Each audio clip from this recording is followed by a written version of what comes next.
How are you today, man? Fine, thank you. So, je vais m'excuser pour deux choses parce que, déjà, la première chose, c'est que je suis malade. Donc, du coup, la vidéo sera un peu, voilà.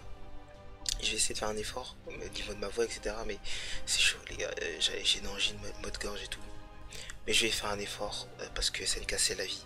SNK, c'est, voilà. SNK, ça se vit, surtout.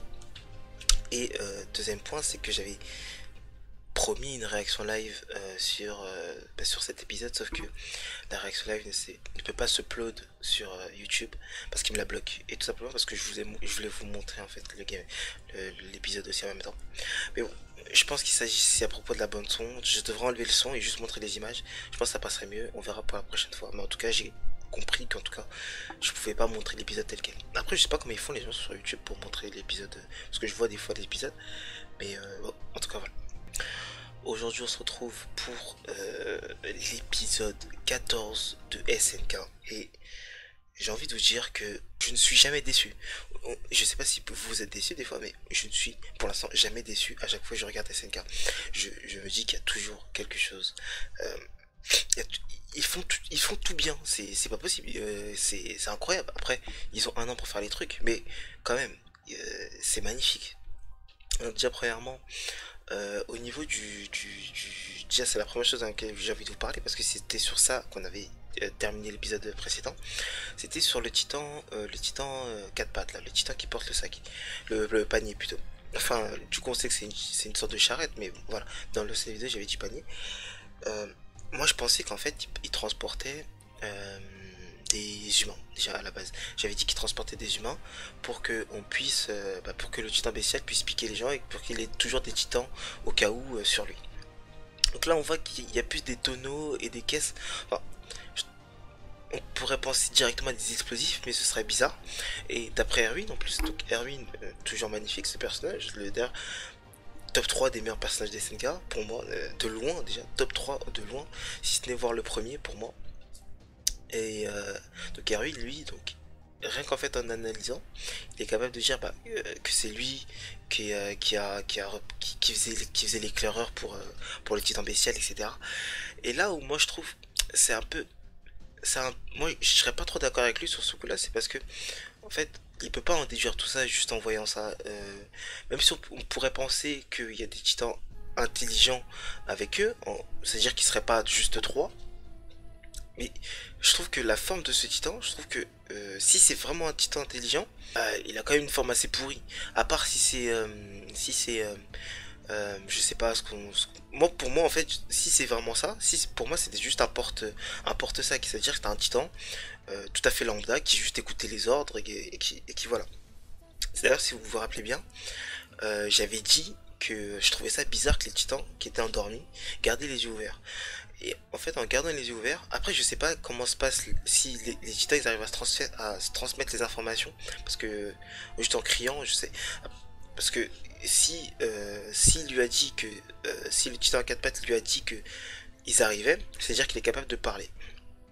Tout comme Rainer, enfin même Rainer en fait je l'ai jamais entendu parler sous sa forme, voilà, mais c'est à dire qu'il est sorti de son titan, il lui aura dit oui ils arrivent, etc. Mais moi où je pense que ce que je pensais c'était que le titan qu'on avait vu endormi, si vous vous souvenez bien, c'était une sorte de caméra de surveillance, c'est à dire il est gardé les yeux ouverts et donc il les avait vus, et donc je sais pas par quel moyen, je sais pas par quel miracle il les a prévenus qu'ils arrivaient par tel ou tel endroit. Et donc, parce que après c'est vrai que vu qu'il faisait noir, c'était peut-être impossible de voir le titan à quatre pattes. Mais voilà, encore une fois, pour moi, ce titan-là, c'est vraiment un titan genre tout à fait lambda, juste qui sert à porter un sac, c'est tout. Pour moi, il n'y a pas un humain à l'intérieur. Vu la gueule en plus de ce titan, c'est pas possible qu'il y ait un humain à l'intérieur. En tout cas, si c'est un humain, en tout cas, s'il y a un humain à l'intérieur, c'est que c'est juste un mec sans importance, c'est juste un sbire qui est là juste pour porter le sac, enfin le panier, c'est tout. Donc Erwin, voilà, donc il voit que donc Rainer s'est transformé, et donc il attend un peu, il attend de voir quelle est la stratégie de l'ennemi avant de pouvoir répliquer. Et là en fait, c'est toujours la même stratégie. Si on se souvient bien, lorsque la première fois où on voit le titan bestial, il s'attaque à un cheval. D'ailleurs, ça avait même surpris Mickey. À l'époque, Mickey, le mec sniff. Et parce que bah, du coup, un titan s'attaquait jamais à une autre espèce que l'homme, en fait, tout simplement.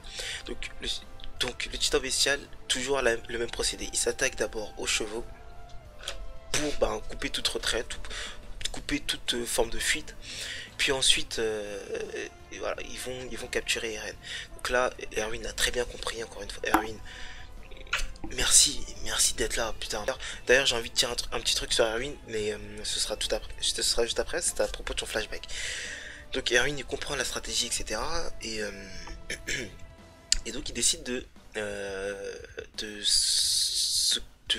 s'occuper, il en fait une priorité le sauvetage des chevaux. Donc il décide de prendre Eren, de faire l'appât, enfin de dire à Eren de faire l'appât, etc. Et pour que Rainer en fait ne s'intéresse plus aux chevaux, mais s'intéresse du coup à Eren. Et comme il le savait très bien, ça allait marcher. Parce que bah, d'ailleurs moi je trouve que Rainer il est intelligent aussi quand même. Hein. Il est pas stupide. Mais c'est une brute. Rainer, pour moi, je le vois comme une brute. Et pour moi, Rainer, il est gaze. Il est rincé, Rainer. Mais bon, je viendrai après lors de son combat parce que c'est vraiment. Bon, voilà. Donc, en tout cas, le plan fonctionne à merveille, etc. À un moment donné, quand Levi voulait partir pour bah, justement aller escorter Eren, là, c'est vraiment là où j'ai le premier frisson d'épisode. C'est quand il a dit. Reste, c'est toi qui vas s'occuper du titan, c'est toi qui vas s'occuper du titan bestial. Enfin, il y a que toi, je crois, un truc du genre qui est capable de s'occuper du titan bestial. Alors là, même si on avait vu un petit peu dans l'opening que c'était Levi qui devait s'en occuper, que c'était Levi qui allait se battre contre lui. Moi, pour moi, j'ai quand même kiffé, je me suis dit, waouh. D'ailleurs, l'opening, j'y viendrai un peu à la fin parce que j'avais dit que je faisais une vidéo sur l'opening, j'y viendrai à la fin. J'ai kiffé et je me suis dit, oh là là, je me suis dit déjà, on annonce déjà le premier combat, euh, un combat épique. Hein. On annonce déjà le premier combat épique, Levi contre le titan bestial, le singe. Le deuxième combat serait Eren contre Rainer, mais en fait c'est plus Eren et les squads et son escouade contre ben, Rainer parce que Eren il a pas battu solo. Et pour moi, ce serait dommage de refaire un combat Eren Rainer de la même façon qu'il l'avait fait au premier. On a très bien vu qu'au premier, Eren il l'a bouffé. Eren il l'a bouffé sans hésitation, il l'a mangé. Sans Berthold, Rainer il serait mort déjà. Donc voilà, donc merci. Encore une fois, là c'est là où je dis qu'SNK ils font les choses bien, c'est que ils nous ont pas remis un combat redondant, nanana. Non, ils ont changé les choses, en fait on avait déjà vu que Eren était plus fort que Rainer, mais là ils l'ont fait de manière différente. Là ils ont fait intervenir les squads avec ce nouvel équipement, cette sorte de lance foudroyante, euh, qui paraît en fait qui paraît méga cheaté, mais au visu, en fait moi, je pensais que ça allait faire un méga truc explosif, etc. C'est puissant, c'est vraiment puissant, mais c'est pas une explosion, je sais pas quoi. Ça reste quand même modéré, mais c'est super puissant. Ça a des inconvénients, mais on verra ça plus tard. Mais donc voilà, donc sur ce combat-là, moi j'ai aimé beaucoup parce que ils n'ont pas refait un combat redondant avec de la boxe, etc. Non, avec des prises de soumission. Non, ils sont restés quand même. Le combat était super bref. Et ensuite les squads est intervenu.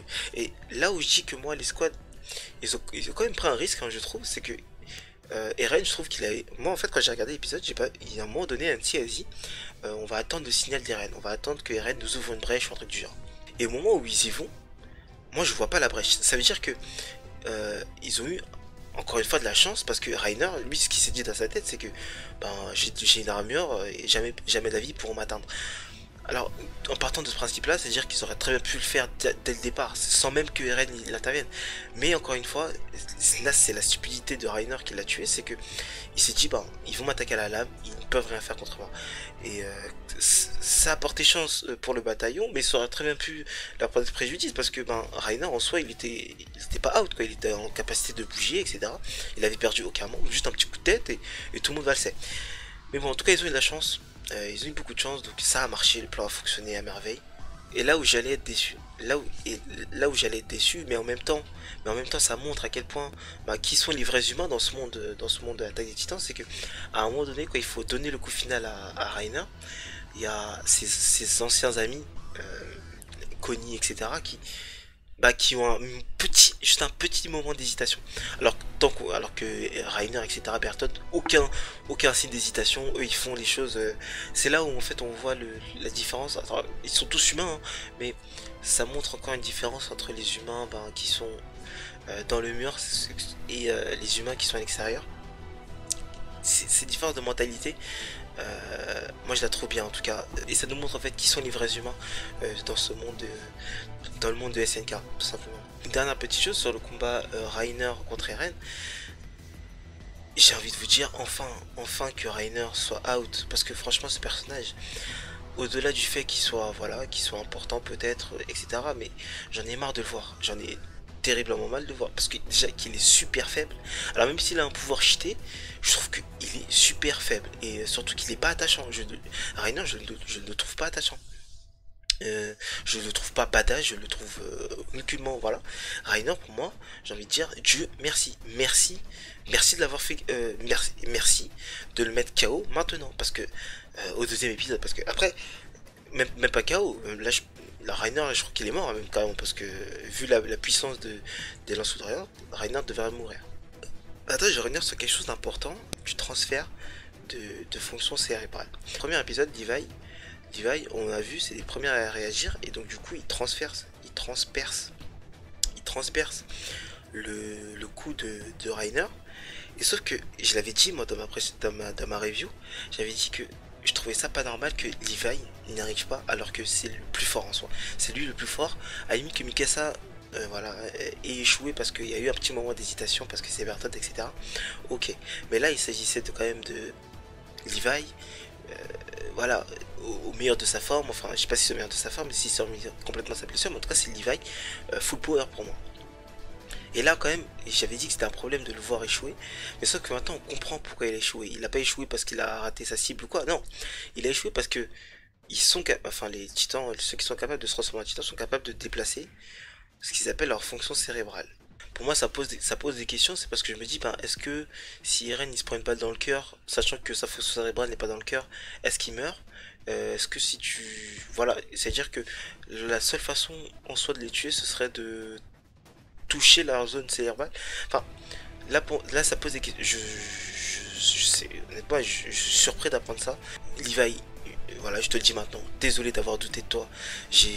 Voilà, je suis désolé. Voilà. Il y a un autre point aussi important sur cet épisode, c'est que j'ai peur, les amis. Et je vous assure que j'ai peur. C'est pour Erwin. J'ai vraiment peur pour Erwin parce que je trouve que ça fait quand même 3 avertissements. Ça fait 3 avertissements. Et en fait, là où SNK ils sont forts, c'est que en fait, ils nous montrent des petits indices pour nous montrer ce qui va se passer plus tard. En fait, là, je suis en train de me retaper toute la saison 1 et 2 pour regarder un peu, pour voir, pour être au point au niveau des reviews, etc. Et en fait, quand tu regardes les saisons 1 et 2 en sachant ce qui va se passer après, c'est-à-dire en sachant que Rainer c'est le titan cuirassé, etc.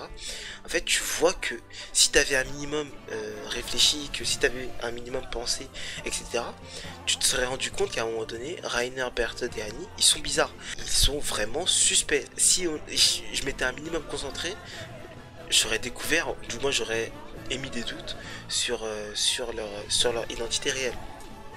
Donc du coup maintenant en sachant cela, je me dis que ça fait quand même 3 avertissements qu'on nous donne pour Erwin. Erwin, la première fois c'est Levi qui lui donne en lui disant que tu devrais rester, ça sert à rien, tu vas mourir, t'es faible en gros, voilà, en gros t'es faible. Et donc du coup Erwin, machin, il dit non, je vais y aller, je veux voir ce qu'il y a dans la cave, etc. Le deuxième indice, c'est encore une fois Levi, il y a un moment donné, il dit les faibles devraient rester sur le banc de touche ou je sais pas quoi, il y en a marre que les faibles soient... Voilà. Et du coup, il regarde Erwin. Deuxième indice. Non, là, honnêtement, pour moi, j'ai tellement peur que Erwin il meure. Parce que pour moi, c'est tellement le personnage. Enfin, je vous ai dit, c'est dans le top 3 des personnages. Si franchement Erwin il meurt... Waouh, non, je sais pas, je pourrais pas le supporter, c'est pas possible. C'est pas possible. Qui va crier? Putain, j'ai tellement mal à la gorge, je peux pas le crier, mais qui va le crier? C'est pas possible, qui va motiver les troupes? Qui va... Donc voilà, donc on va se concentrer quand même. Le troisième indice, c'est le flashback. Pour moi, quand on montre un flashback aussi, enfin c'est pas la première fois qu'on nous montre un flashback sur Erwin, c'est voilà, c'est à dire que là quasiment on connaît presque tout le passé d'Erwin, et le connaître en fait pour moi ça me pose des questions. C'est comme en fait on voit sur la prévue de l'épisode précédent, de l'épisode prochain, on voit qu'il y aura une sorte de flashback sur Rainer, etc. Et à partir du moment où pour moi, enfin j'allais dire qu'il y a 80% des chances lorsqu'on voit un flashback, c'est qu'un personnage soit est décédé, soit lui est arrivé quelque chose de grave, etc. Parce que on voit dans la preview, on verra un flashback Bertolt, Rainer, etc. Et donc justement pour moi le flashback c'est Rainer qui pense, ou Bertolt qui pense à tout ce qui se passait avec Rainer, parce que Rainer justement est décédé. Et donc là pour moi, voir un flashback de Erwin à ce moment là, juste après que, pour moi c'est voilà, c'est un signe pour nous montrer qu'il ne va pas rentrer après cette mission. Je vois pas d'autre solution. J'essaye en fait d'analyser, etc., et de me dire, et de pas rester dans l'optique de ouais, je suis un fan. Je ne réfléchis pas, je regarde juste, je profite, etc. Mais j'essaie vraiment de trouver des petits trucs, etc., pour justement émettre des hypothèses. Mais là pour moi je vous assure, j'ai tellement peur, je peux pas imaginer SNK sans Erwin. Je sais pas. C'est waouh. Si franchement Erwin meurt, et au moins franchement s'il vous plaît. Et là je vous demande s'il vous plaît, s'il meurt, réaliser son rêve au moins. Laissez-le aller à la cave. Laissez-le voir la cave. Franchement, ce serait une déception totale pour moi s'il faisait mourir Erwin sans qu'il réalise au moins son rêve. Laissez-le voir ce qu'il y a dans la cave, s'il vous plaît, SNK. Là, je vous le demande, s'il vous plaît, laissez-le voir ce qu'il y a dans la cave. C'est pas possible qu'il meure sans... Non, franchement, c'est un personnage tellement important, c'est pas possible qu'il meure sans qu'il chasse cela. Pour moi, ce serait vraiment un échec total si Erwin n'arrive pas à voir ce qu'il y a dans la cave. C'est pas possible. Laissez-le voir ce qu'il y a dans la cave, et après, trouvez un moyen X ou Y, Z, je sais pas, mais faites-le mourir au moins dignement, mais laissez-le voir ce qu'il y a dans la cave, s'il vous plaît. Erwin aussi fait une remarque, c'est qu'il dit que le bataillon est devenu faible. Moi je trouve pas. Je trouve que le bataillon, même pour moi, il s'est un peu plus renforcé depuis l'arrivée des nouvelles recrues. Avant je trouvais qu'il y avait beaucoup plus de pertes. D'ailleurs on se souvient juste quand par exemple dans la mission au moment d'Annie, vous voyez le nombre de morts qu'il a, alors que là ils disent qu'il y a des blessés, etc., mais on les voit même pas. Ça veut dire que c'est pas si important, c'est même pas si énorme que ça. Et bon bref, on nous annonce du lourd pour le futur, donc Levi contre le titan bestial. On va peut-être apprendre la vérité sur le titan à quatre pattes, mais en fait j'ai même envie de revenir sur un truc, c'est que si en fait il y a un quatrième titan intelligent pour Erwin, il se pourrait qu'en fait il en ait d'autres. Parce que justement, ce qui fait en fait la force des titans à l'heure actuelle, c'est qu'en fait on ne connaît presque rien d'eux. Ça veut dire que du moins tout leur potentiel, on connaît des trucs mais on connaît pas tout leur potentiel. C'est à dire que pour moi, pour moi ils sont trois, c'est sûr. Il n'y en a pas un de plus, les autres c'est des titans tout à fait normaux, mais juste le fait qu'ils pensent que c'est un titan intelligent me fait aussi penser que, enfin on est obligé quand même de se poser la question s'il y a aussi d'autres titans qui sont intelligents avec eux justement, mais voilà, pour l'instant je peux pas trop m'avancer là-dessus. Donc j'avais dit que je ferais une vidéo sur l'opening et l'ending, mais sauf que en fait quand je regarde l'opening et l'ending, l'opening à part 2-3 images qu'on a vu là en fait justement qui se sont montrées dans cet épisode, c'est à dire que Eren maîtrise les points d'acier là, je sais pas quoi, et que maintenant il y a les lances foudroyantes, et que justement Levi aussi va se taper contre le titan singe. Honnêtement dans cet opening je vois rien, je sais pas si c'est moi qui suis aveugle, l'opening je l'ai regardé, je ne vois rien. Je trouve ça totalement relou et je peux pas aller à la pêche aux informations parce que je risque de me faire spoil. Et justement pour les spoils, s'il vous plaît, arrêtez de me spoil, arrêtez de vouloir me spoil. L'espace commentaire, j'ai dû supprimer, même si je suis une petite chaîne, même si je suis encore inconnu, mais j'ai dû supprimer 10 commentaires. Enfin c'est même pas moi qui ai dû le faire parce que à chaque fois qu'il y a un commentaire, je demande à quelqu'un d'aller regarder pour voir s'il y a du spoil, quelqu'un qui connaît la suite pour voir s'il y a du spoil, parce que je veux pas me faire spoiler, ça va niquer mes reviews, etc. Ça va niquer le plaisir que j'ai à regarder SNK. Je ne veux pas arrêter de me spoil, s'il vous plaît, que ce soit sur Instagram, sur Snapchat ou sur Twitter ou sur... Arrêtez de me spoil. J'évite au maximum les réseaux sociaux, j'évite au maximum tout ça parce que je veux pas me faire spoil, je veux profiter des SNK à fond. Je veux vivre SNK, donc s'il vous plaît, arrêtez de vouloir me spoil, arrêtez de vouloir me raconter la suite. Dites-moi plutôt ce que vous en pensez de l'épisode, dites-moi plutôt ce que vous pensez des vidéos, etc., de comment je pourrais m'améliorer, etc. Mais arrêtez de vouloir me spoiler, s'il vous plaît. Et donc voilà, quant à l'ending, je absolument rien à dire dessus, je ne vois que des images de flashback, absolument rien à dire dessus. Bon, les musiques sont géniales, mais voilà, c'est pour ça qu'il n'y a pas de vidéo sur l'opening et l'ending. J'espère en tout cas que tu as kiffé. Cette vidéo est super courte parce que je suis vraiment malade, je peux pas aller plus loin.